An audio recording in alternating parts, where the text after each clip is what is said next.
Bonjour les gars, bienvenue dans cette nouvelle vidéo.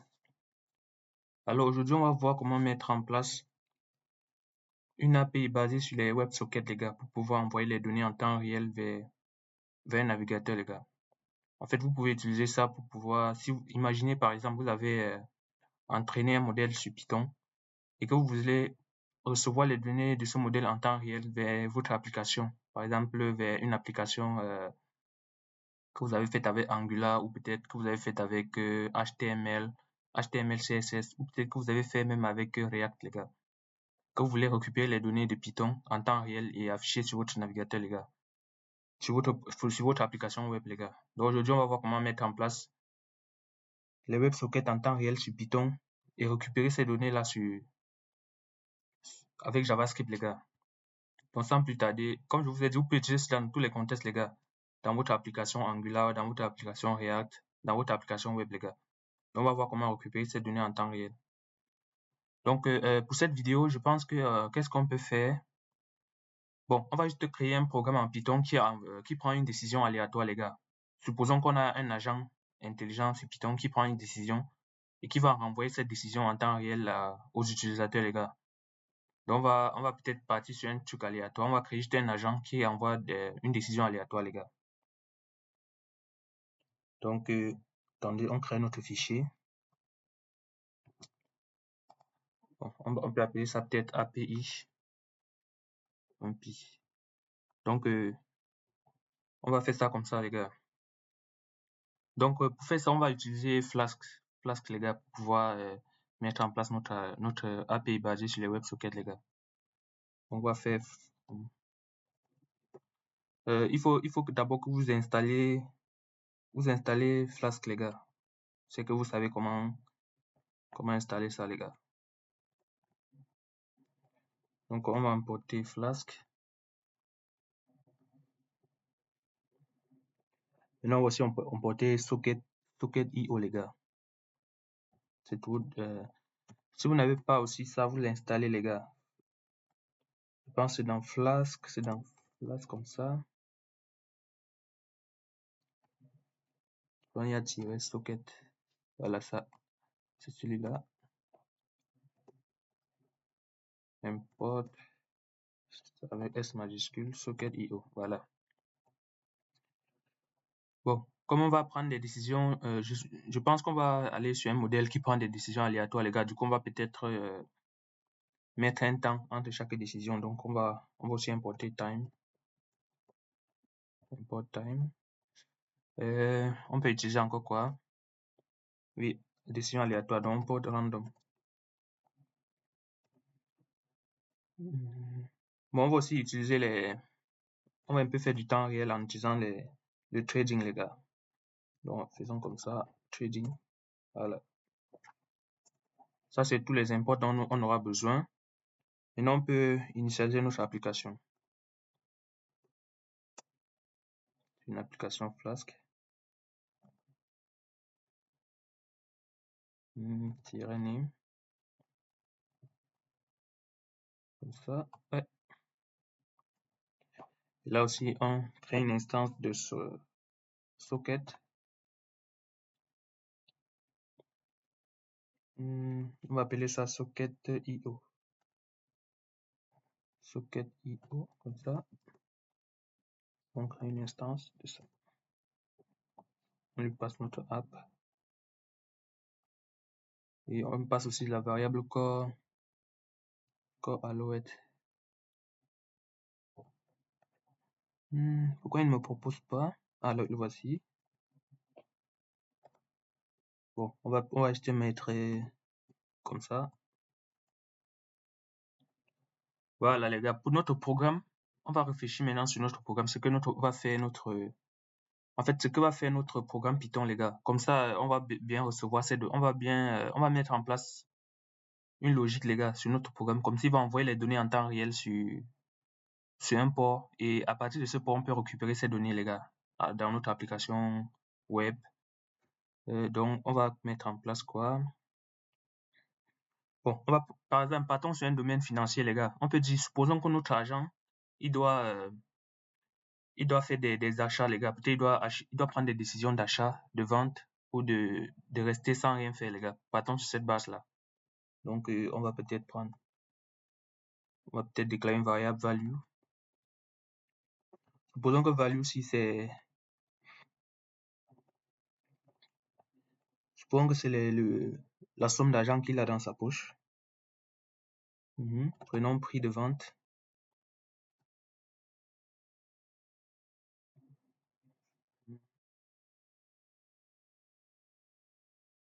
Mettons prix de vente à 50. Comme ça, les gars, quand il achète quelque chose, on diminue sa valeur. Quand il augmente, comment dire, quand il vend, on augmente sa valeur. Quand il achète, on diminue sa valeur, les gars. C'est pour ça que on déclare ces deux variables. Maintenant, en définissant une fonction qui fait ça. Mais on va faire ça de façon aléatoire, les gars. C'est juste pour avoir une fonction qui fait quelque chose. Appelons ça sendData, par exemple.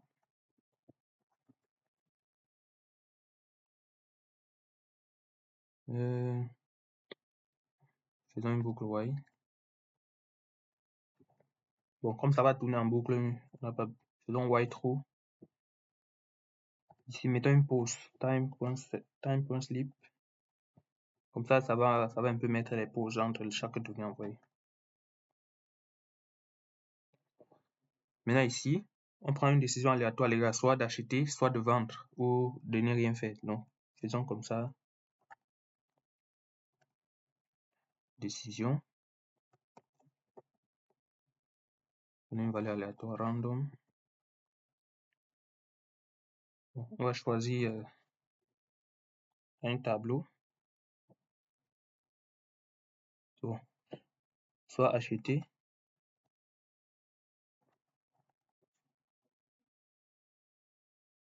soit vendre.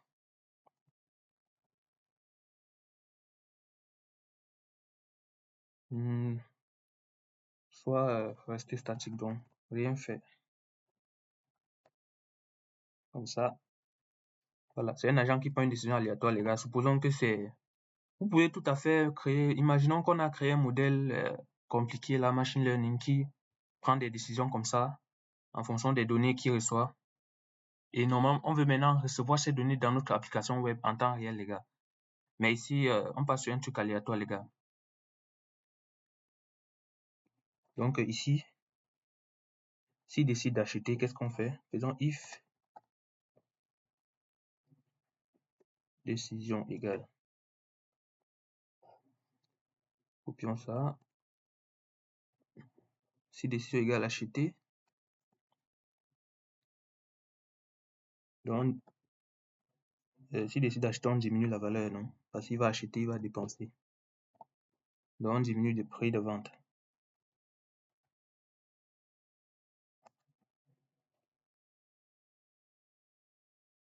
Maintenant, else if.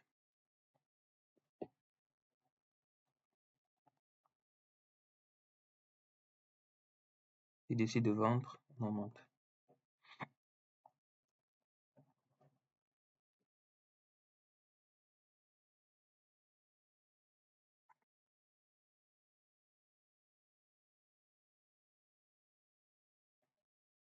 Pour l'instant, c'est vraiment un truc aléatoire, les gars. Bon, on n'a pas besoin de faire pour ne rien faire là, les gars. Si décide de ne rien faire, on doit rien faire, on n'augmente rien. Donc on peut laisser comme ça même.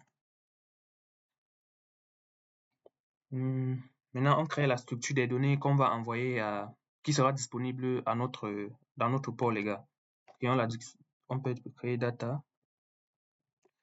En fait, vu que valeur ici est à l'intérieur de cette fonction, pour que ça marche, on va faire global ici. On va déclarer à l'extérieur, comme ça à l'extérieur, on va faire global ici. On va passer valeur. Voilà, c'est mieux comme ça, les gars. Maintenant, là, on peut avancer tranquille, sans problème. Donc, on va créer un JSON. Ce JSON sera disponible au port qu'on va déclarer, les gars. Ici, on peut mettre décision.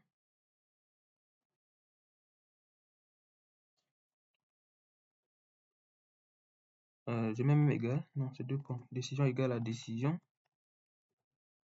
Ça sont les valeurs qui seront disponibles que notre, que notre application pourra intercepter au port qu'on va déclarer, les gars. Donc, on peut aussi mettre le prix, price. Bon, price, c'est la valeur qu'il a actuellement dans sa main, les gars. On met value. On peut aussi mettre le temps qu'il est, le temps à laquelle il a pris ses décisions. On va appeler ça time set. On va appeler ça comme ça. Time. Je sais pas si c'est. Donc, on met l'heure actuelle. On va faire time.strf time. Oui, ça, strf time. Et là, on donne le format de l'heure qu'on veut. Nous, on met pourcentage, l'heure, 2 points, 1 minute. J'ai oublié 2 points ici. Et la seconde. Voilà, les gars, on est bon. Voici comment les données qui seront disponibles, les gars. Donc là, maintenant, on peut mettre ça, on peut maintenant appeler notre socket IO ici. On fait emit, comme ça, il va émettre ces données, les gars. On va appeler ça peut-être update. Update comme ça. Et on va mettre data. Voilà. Comme ça, il va envoyer ces données ici. On pourra récupérer ces données en appelant le update, les gars. Je pense qu'on a une bonne fonction, les gars. On a quand même une bonne fonction. Je pense qu'on va s'arrêter là pour cette fonction. On n'a plus rien à faire. Maintenant, on peut mettre ça dans un trade, les gars, pour que ça s'exécute en simulant du temps réel, les gars. On va appeler ça trading.trade. Ouais, comme ça. Et là, on lui passe un target qui est notre fonction, send data. Et on lui passe ce deuxième argument à true.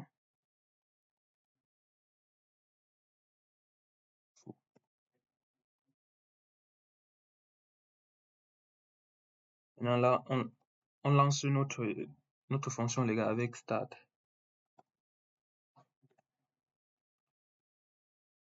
Voilà, les gars. Start permet de lancer notre tâche, les gars. Comme on appelle ça une tâche. Voici notre tâche ici qui est send data. Start permet de la lancer. Aussi, après, il y a aussi join. Join permet de se rassurer que la tâche soit terminée, tout ça, avant de passer à autre chose, les gars. Donc là, on va s'arrêter là. Maintenant, il faut... Aïe, qu'est-ce qui s'est passé là? Oui, là, on est bon.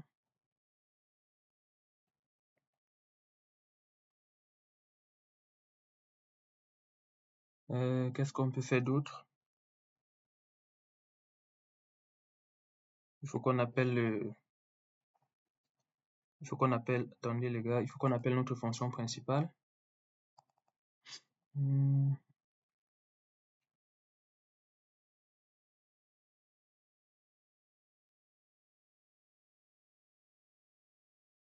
Pour appeler notre fonction principale.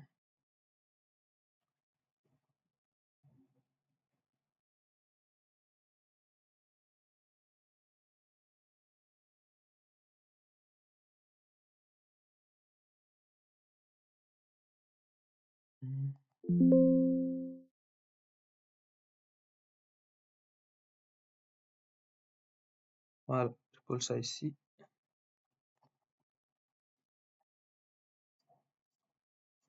Non, non, c'est pas ça.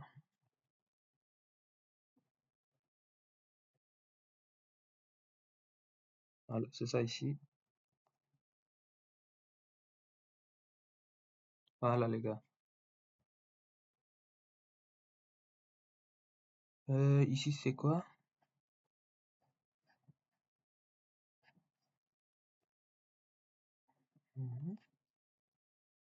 Voilà, cette ligne-ci, les gars, c'est pour lancer, c'est pour préciser à quelle adresse ou peut-être à quelle porte notre données seront disponibles, les gars. Comme vous voyez ici, les gars, vous appelez run ici en appelant bien sûr notre variable socket.io ici. Je pense que là, on est bon. Là, on est bon pour notre API, les gars. Par exemple, on peut le lancer, il va tourner. Si on le lance ici, tac, voilà. Vous voyez, les gars, là, il tourne. Mais pour le moment, on peut pas on n'a pas écrit un autre programme pour l'intercepter, les gars. Donc, c'est ce qu'on va faire maintenant. On va écrire, on va faire un petit simple site, un site web simple en HTML, JavaScript, pour pouvoir récupérer ces données, les gars. Donc, on peut arrêter d'avoir ça comme ça. Comme ça. On peut fermer le terminal. Donc, qu'est-ce qu'on peut faire? Donc, créons un truc, un HTML ici. Appelons ça index. HTML. Voilà. Ici, on va créer un petit truc JavaScript avec HTML pour pouvoir intercepter ces données, les gars. Maintenant, il y a une librairie JavaScript pour pouvoir faire ça. Il y a une librairie JavaScript pour pouvoir travailler avec les WebSockets, les gars. C'est ça, on va regarder. Je vais vous montrer la librairie en question.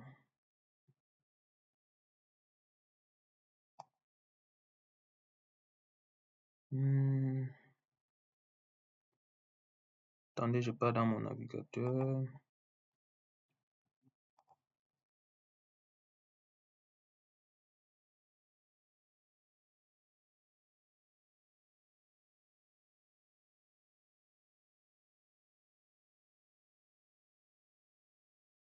Oui, c'est le navigateur. Et là, on tape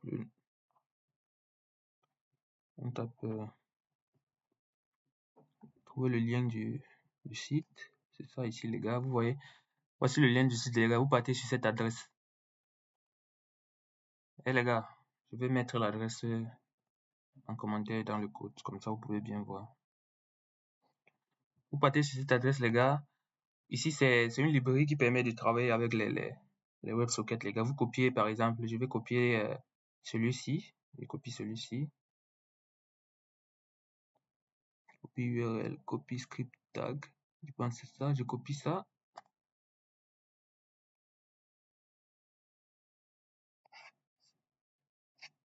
Voilà. Dès que vous copiez ça, on revient dans notre code.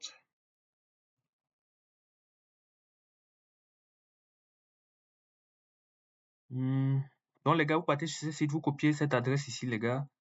Comme ça, vous aurez accès à la librairie pour travailler avec les WebSockets, les gars. Donc, revenons à notre code ici. Donc, on va créer la structure d'un document HTML ici. On met ça, voilà. Donnons un nom ici. Appelons peut-être ça temps réel, par exemple.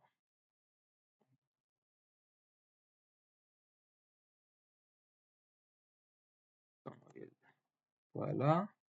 Maintenant, ici, dans le header, ici, vous collez le lien que vous avez copié. Vous copiez le script qu'on a copié tout à l'heure sur le site, les gars. C'est ça ici. Vous collez ça ici. Ça nous permet d'utiliser les WebSockets ici, les gars, dans notre... C'est une librairie JavaScript, les gars, qui permet d'utiliser les WebSockets, les gars. Donc, vous collez ça ici. Je vous remets l'adresse ici, si jamais vous n'avez pas bien vu l'adresse. Je vous mets ça en commentaire ici. Voilà, c'est ça l'adresse du site, les gars. Donc là, on va mettre en place maintenant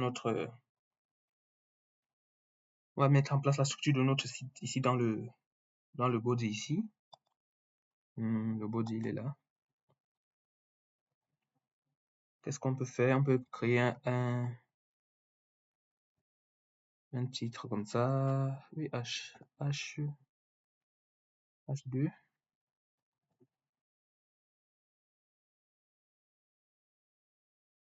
Appelons ça peut-être,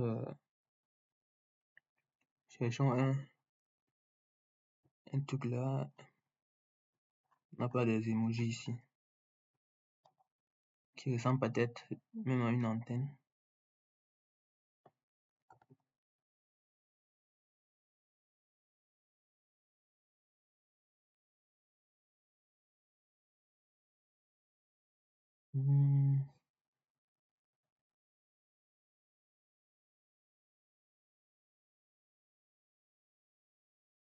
Bon, je ne vois pas l'emoji que je cherche là.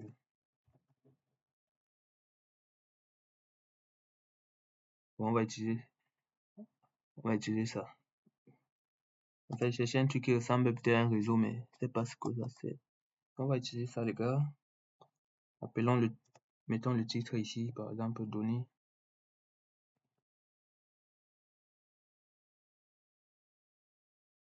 en temps réel.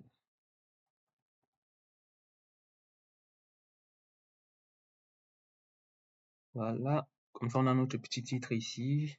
Créons peut-être une div.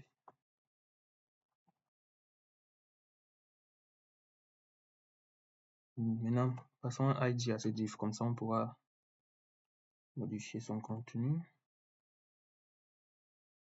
Comment on peut l'appeler? On peut l'appeler comme ça, data display. Voilà. Comme ça, on pourra avoir accès à cette div pour pouvoir mettre des données ici, les gars. Maintenant, on peut écrire un petit script ici. Script. Voilà, les gars. Maintenant, on va utiliser notre librairie ici pour pouvoir récupérer ces données-là, les gars. Pour ça, on crée une variable, créons une const. Appelons ça socket.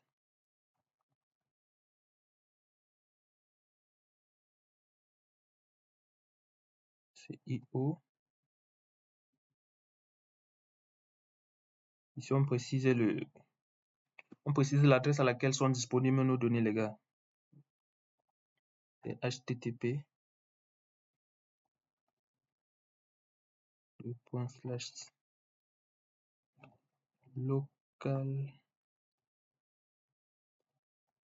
localhost à l'adresse 5000, les gars.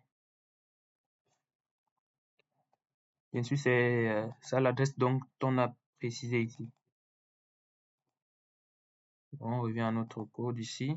J'espère que j'ai bien écrit localhost 5000. Voilà.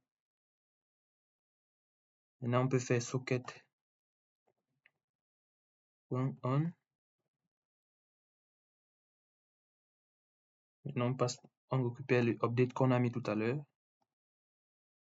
Update. Qu'est-ce qui est occupé là-bas? On crée une fonction. On crée une fonction ici, data, fonction fléchée.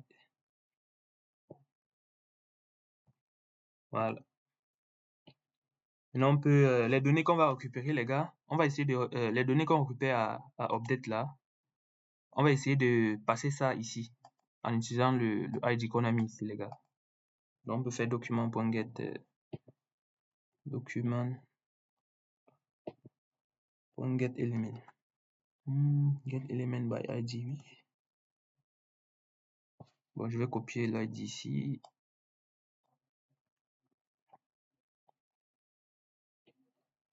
Donc, je lui passe l'ID.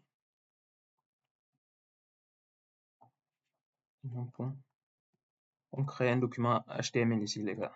On va faire inner HTML. Donc, comme c'est un string ici, les gars, on veut qu'il transforme ça en... qui considère les balises HTML à l'intérieur. Donc, on va faire ça comme ça. Voilà. Ici, vous mettez bien ces codes-ci comme ça, les gars. C'est en appuyant sur le set là, @grad set pour pouvoir voir ça. Donc, on va créer une balise P ici. P. Et dans P, On va faire strong.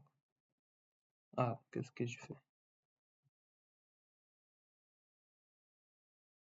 Et ici, on va passer maintenant à la décision.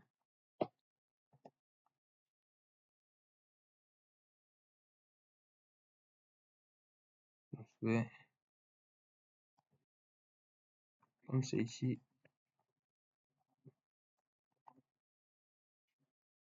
Voilà. Maintenant, on peut récupérer notre variable à proprement dit ici.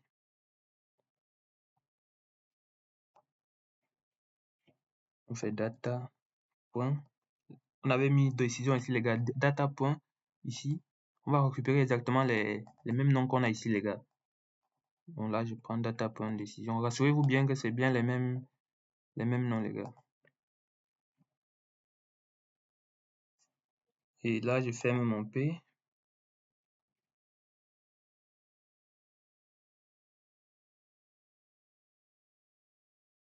Bon, ce qu'on va faire, on va copier cette ligne pour ne pas perdre le temps. Copier ça. Comme ça, on récupère le prix et l'heure aussi.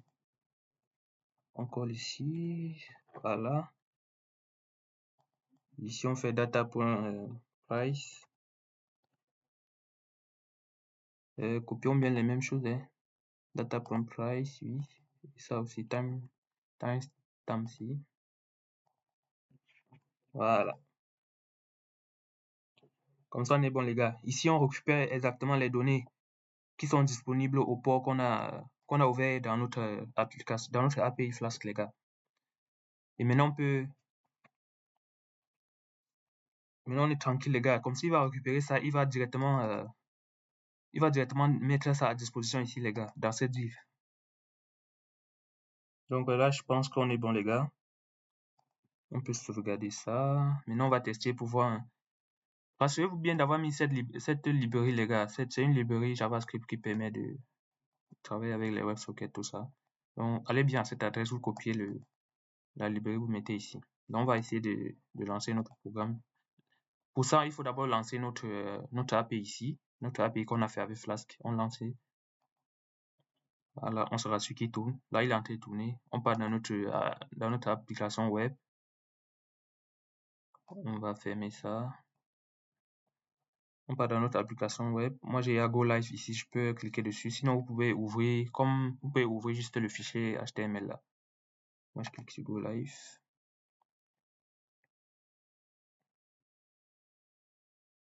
Maintenant, là, je suis en live. Maintenant, je sais pas. Attendez, je vois le capture d'écran.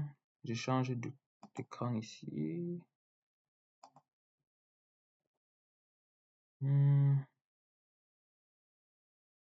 Je ne sais pas si c'est visible de votre côté, les gars. Attendez.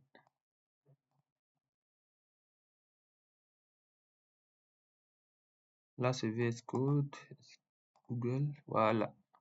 Là, les gars, vous avez notre application qui est en train de tourner, les gars. Vous voyez, les gars. Directement, quand notre application Python prend la décision, directement, c'est mis à jour, les gars. Vous voyez le temps. Et le temps est directement affiché. Donc, les gars, vous pouvez imaginer des choses que vous pouvez faire avec ça. Par exemple, moi, j'ai dernièrement travaillé sur une application où je recevais les données en temps réel sur Python comme ça. Et je devais directement les tracer sur une courbe dans mon application web, les gars. Donc, vous pouvez utiliser des petites astuces comme ça, les gars. C'est gratuit, les gars. Donc, n'hésitez pas à essayer ça chez vous et de mettre ça dans vos différents projets, les gars. Donc, d'ici là, les gars, si vous avez d'autres idées ou bien d'autres projets que vous aimeriez qu'on fasse ici sur la chaîne, dites-moi en commentaire, les gars. N'hésitez pas à liker la vidéo. Et à très bientôt, les gars, pour de nouvelles vidéos. Ciao, ciao.